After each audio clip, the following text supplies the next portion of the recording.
Il se porta adjudicataire, les créanciers furent satisfaits, et les titres de propriété de la Roche-Maupradt passèrent dans ses mains.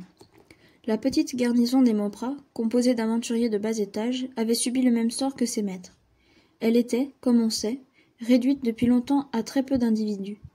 2 ou 3 périrent, d'autres prirent la fuite, un seul fut mis en prison. On instruisit son procès et il paya pour tous. Il fut grandement question d'instruire aussi par contumace contre Jean et Antoine de Maupradt, dont la fuite paraissait prouvée, car on n'avait pas retrouvé leur corps après le dessèchement du Vivier où celui de Gaucher avait surnager. Mais le chevalier craignit pour l'honneur de son nom une sentence infamante, comme si cette sentence eût pu ajouter quelque chose à l'horreur du nom de Maupradt. Il usa de tout le crédit de M. de la Marche et du sien propre, qui était réel dans la province surtout à cause de sa grande moralité, pour assoupir l'affaire, et il y réussit. Quant à moi, quoique j'eusse certainement trempé dans plus d'une des exactions de mon oncle, il ne fut pas question de m'accuser même au tribunal de l'opinion publique. Au milieu du déchaînement qu'excitaient mes oncles, on se plut à me considérer uniquement comme un jeune captif, victime de leur mauvais traitement et plein d'heureuses dispositions. Le chevalier, dans sa générosité bienveillante et dans son désir de réhabiliter la famille, exagéra beaucoup, à coup sûr, mes mérites, et fit partout répandre le bruit que j'étais un ange de douceur et d'intelligence. Le jour où M. Hubert se porta adjudicataire, il entra dès le matin dans ma chambre, accompagné de sa fille et de l'abbé, et me montrant les actes par lesquels il consommait ce sacrifice, la Roche-Maupradt valait environ 200 000 livres, il me déclara que j'allais être mis sur-le-champ en possession, non seulement de ma part d'héritage qui n'était pas considérable, mais de la moitié du revenu de la propriété. En même temps, la propriété totale, fonds et produits, m'allait être assurée par testament du chevalier, le tout à une seule condition, c'est que je consentirais à recevoir une éducation sortable à ma qualité. Le chevalier avait fait toutes ces dispositions avec bonté et simplicité, moitié par reconnaissance de ce qu'il savait de ma conduite envers Edmé, moitié par orgueil de famille. Mais il ne s'attendait pas à la résistance qu'il trouva en moi au sujet de l'éducation. Je ne saurais dire quel mécontentement souleva en moi le mot de condition. Je crus y voir surtout le résultat de quelques manœuvres d'Edmé pour se débarrasser de sa parole envers moi. Mon oncle, répondis-je après avoir écouté toutes ces offres magnifiques dans un silence absolu, je vous remercie de tout ce que vous voulez faire pour moi, mais il ne me convient pas de l'accepter. Je n'ai pas besoin de fortune.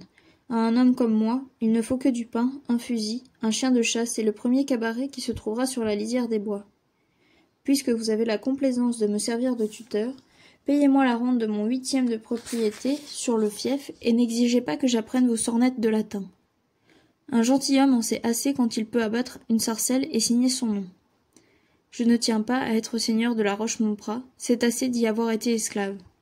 Vous êtes un brave homme, et sur mon honneur je vous aime, mais je n'aime guère les conditions. Je n'ai jamais rien fait par intérêt, et j'aime mieux rester ignorant que de devenir bel esprit au gage du prochain.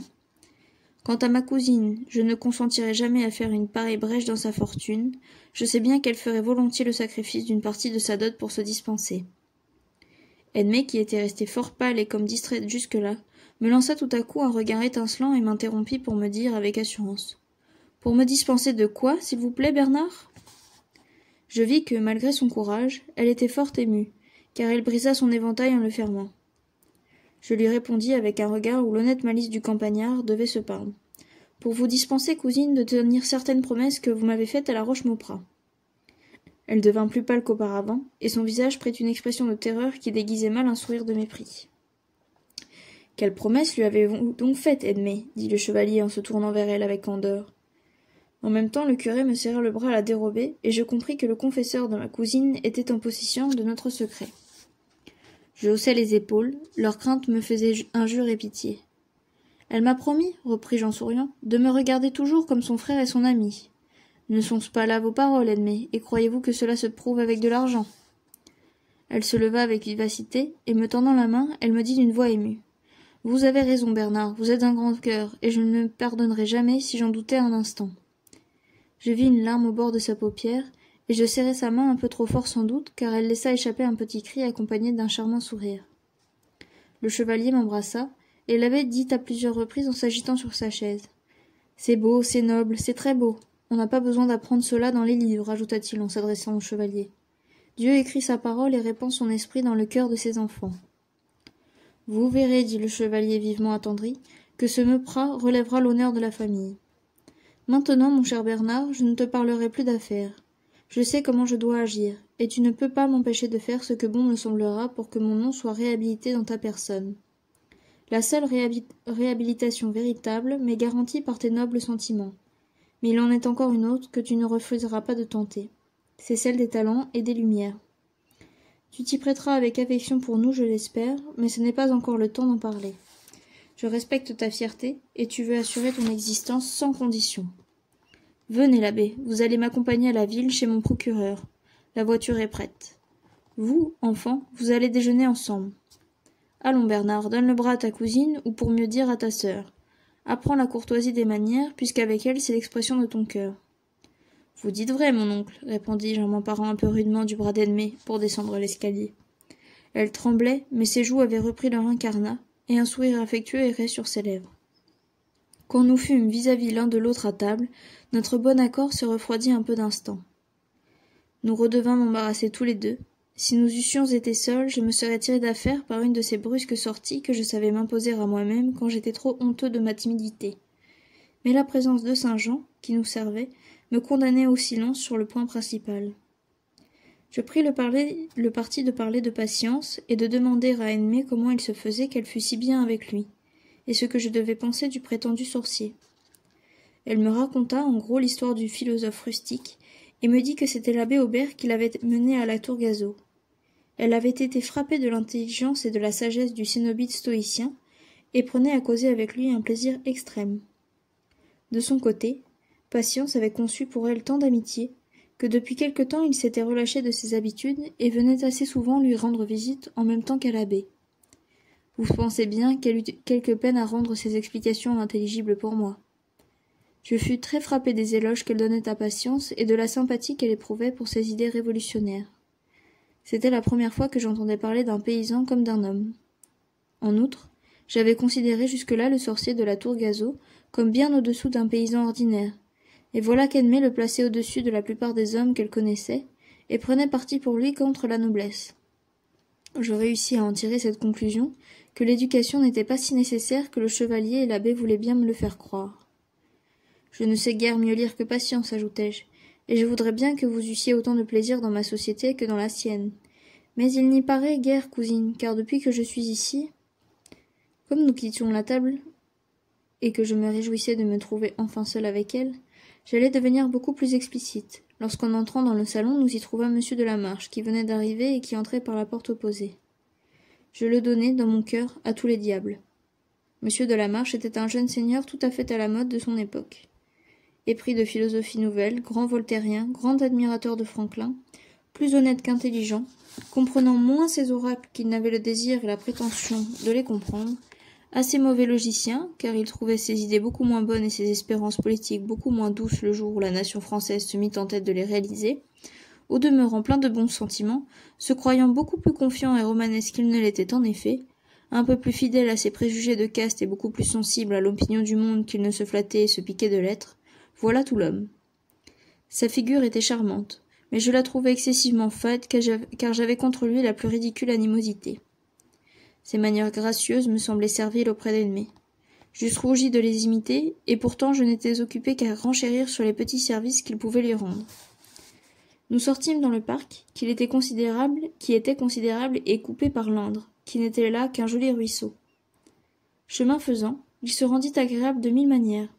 Il n'apercevait pas une violette qui ne l'accueillait pour l'offrir à ma cousine. Mais quand nous arrivâmes au bord du ruisseau, nous trouvâmes la planche sur laquelle on la traversait en cet endroit rompu et emporté par les orages des jours précédents. Alors je pris Edmé dans mes bras sans lui en demander la permission, et je traversai tranquillement. J'avais de l'eau jusqu'à la ceinture, et je portais ma cousine à bras tendus avec tant de force et de précision qu'elle ne mouilla pas un de ses rubans. Monsieur de la Marche, ne voulant pas paraître plus délicat que moi, n'hésita point à mouiller ses beaux habits et à me suivre avec des éclats de rire un peu forcés. Mais quoiqu'il ne portât aucun fardeau, il trébucha plusieurs fois sur les pierres dont le lit de la rivière était encombré, et ne nous rejoignit qu'avec peine. Edmé ne riait pas. Je crois qu'en faisant malgré elle cette épreuve de ma force et de ma hardiesse, elle fut très effrayée de songer à l'amour qu'elle m'inspirait. Elle était même irritée, et me dit, lorsque je la déposai doucement sur le rivage, « Bernard, Je vous prie de ne jamais recommencer de pareilles plaisanteries. Ah, bon, lui dis-je, vous ne vous en fâcheriez pas de la part de l'autre. Il ne se les permettrait pas, reprit-elle. Je le crois bien, répondis-je, s'il s'en garderait. Regardez comme le voilà fait. Et moi, je ne vous ai pas dérangé un cheveu. Il ramasse très bien les violettes, mais croyez-moi, dans un danger, ne lui donnez pas la préférence. Monsieur de la Marche me fit de grands compliments sur cet exploit. J'avais espéré qu'il serait jaloux. Il ne parut pas seulement y songer, et prit son air gaiement sur le pitoyable état de sa toilette. Il faisait extrêmement chaud, et nous étions séchés avant la fin de la promenade. Mais Edmée demeura triste et préoccupée. Il me sembla qu'elle faisait effort pour me montrer autant d'amitié que pendant le déjeuner. J'en fus affecté, car je n'étais pas seulement amoureux d'elle, je l'aimais. Il m'eût été impossible de faire sa distinction. Mais les deux sentiments étaient en moi, la passion et la tendresse. Le chevalier et l'abbé rentrèrent à l'heure du dîner. Ils s'entretinrent à voix basse avec monsieur de la Marche du règlement de mes affaires, et au peu de mots que j'entendis malgré moi, je compris qu'il venait d'assurer mon existence dans les conditions brillantes qui m'avaient été annoncées le matin. J'eus la mauvaise honte de ne point en témoigner naïvement ma reconnaissance. Cette générosité me troublait, je n'y comprenais rien. Je m'en méfiais presque comme d'une embûche qu'on me tendait pour m'éloigner de ma cousine. Je n'étais pas sensible aux avantages de la fortune. Je n'avais pas les besoins de la civilisation et les préjugés nobiliaires étant chez moi un point d'honneur, nullement une vanité sociale. Voyant qu'on ne me parlait pas ouvertement, je pris le parti peu gracieux de feindre une complète ignorance. Edmée devint toujours plus triste. Je remarquai que ses regards se portaient alternativement sur monsieur de la Marche et sur moi, avec une inquiétude vague.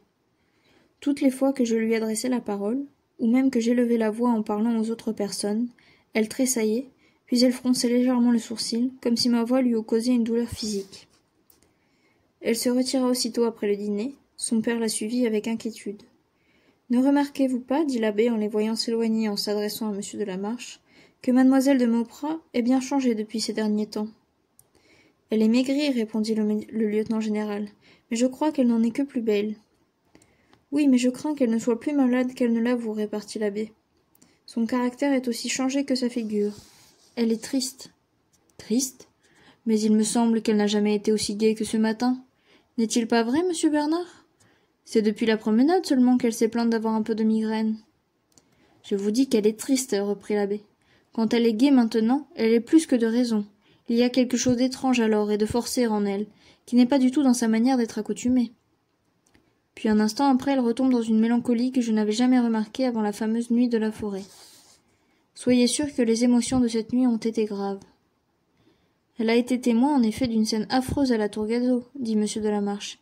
Et puis cette course de son cheval à travers la forêt lorsqu'elle a été emportée loin de la chasse a dû la fatiguer et l'effrayer beaucoup. Cependant, elle est douée d'un courage si admirable. Dites-moi, cher monsieur Bernard, lorsque vous la rencontrâtes dans la forêt, vous parut-elle très épouvantée ? Dans la forêt, repris-je. Je ne l'ai point rencontrée dans la forêt. Non, c'est dans la Varenne que vous l'avez rencontrée, dit l'abbé avec précipitation. À propos, monsieur Bernard, voulez-vous bien me permettre de vous dire un mot d'affaires en particulier sur votre propriété de... Il m'entraîna hors du salon et me dit à voix basse. Il ne s'agit pas d'affaires, je vous supplie de ne laisser soupçonner à qui que ce soit, pas même à monsieur de la Marche, que mademoiselle de Mauprat ait été seulement l'espace d'une seconde à la Roche-Mauprat. Et pourquoi donc, demandai-je, n'y a-t-elle pas été sous ma protection? N'en est-elle pas sortie pure grâce à moi? Et peut-on ignorer dans le pays qu'elle y a passé 2 heures? On l'ignore entièrement, répondit-il. Au moment où elle en sortait, la Roche-Mauprat tombait sous les coups des assiégeants, et aucun de ses hôtes ne reviendra du sein de la tombe ou du fond de l'exil pour raconter ce fait. Quand vous connaîtrez davantage le monde, vous comprendrez de quelle importance il est pour la réputation d'une jeune personne qu'on ne puisse pas supposer que l'ombre d'un danger ait seulement passé sur son honneur. En attendant, je vous adjure, au nom de son père, au nom de l'amitié que vous avez pour elle, et que vous lui avez exprimée ce matin d'une manière si noble et si touchante. Vous êtes très adroit, monsieur l'abbé, dis-je en l'interrompant. Toutes vos paroles ont un sens caché que je comprends fort bien, tout grossier que je suis. Dites à ma cousine qu'elle se rassure. Je n'ai pas sujet de nier sa vertu, très certainement, et je ne suis d'ailleurs pas capable de faire manquer le mariage qu'elle désire. Dites-lui que je ne réclame d'elle qu'une chose, c'est cette promesse d'amitié qu'elle m'a faite à la Roche-Mauprat. Cette promesse a donc, à vos yeux, une singulière solennité, dit l'abbé, et quelle méfiance peut-elle vous laisser en ce cas? Je le regardai fixement, et comme il me semblait troublé, Je pris plaisir à le tourmenter, espérant qu'il rapporterait mes paroles à Edmé. « Aucune, répondis-je, seulement que je vois qu'on craint l'abandon de monsieur de la Marche au cas où l'aventure de la Roche-Mauprat viendrait à se découvrir. Si ce monsieur est capable de soupçonner Edmé et de lui faire outrage à la veille de ses noces, il me semble qu'il y a un moyen bien simple de raccommoder tout cela. » « Et lequel, selon vous ? » ?»« C'est de le provoquer et de le tuer. Je pense que vous ferez tout pour épargner cette dure nécessité et ce péril affreux au respectable monsieur Hubert. Je les lui épargnerai de reste en me chargeant de venger ma cousine. C'est mon droit, monsieur l'abbé. Je connais les devoirs d'un gentilhomme tout aussi bien que si j'avais appris le latin. Vous pouvez le lui dire de ma part, qu'elle dorme en paix, je me tairai, et si cela ne sert à rien, je me battrai. Mais, Bernard, reprit l'abbé d'un ton insinuant et doux, songez-vous à l'attachement de votre cousine pour monsieur de la Marche ? Eh bien, raison de plus, m'écriai-je, saisi d'un mouvement de rage. Et je lui tournai le dos brusquement. L'abbé rapporta toute cette conversation à la pénitente. Le rôle de ce digne prêtre était fort embarrassant. Il avait reçu sous le sceau de la confession une confidence à laquelle il ne pouvait que faire des allusions très détournées en s'entretenant avec moi. Cependant, il espérait, au moyen de ces délicates allusions, me faire comprendre le crime de mon obstination et m'amener à y renoncer loyalement. Il augurait trop bien de moi, tant de vertu était au-dessus de mes forces, comme elle était au-dessus de mon intelligence.